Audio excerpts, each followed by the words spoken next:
This is the summary of Act 4, Scene 2, and I like to call this the good news.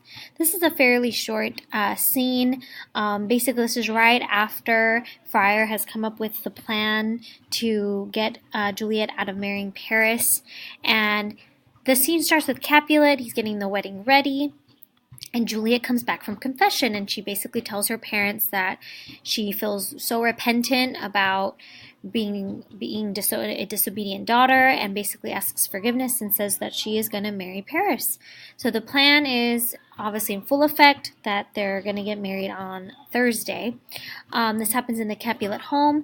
The reason why this scene is important is Juliet's lie about being obedient obviously makes her parents believe her, and this gives her time and some time to take the potion that Friar has put together for her.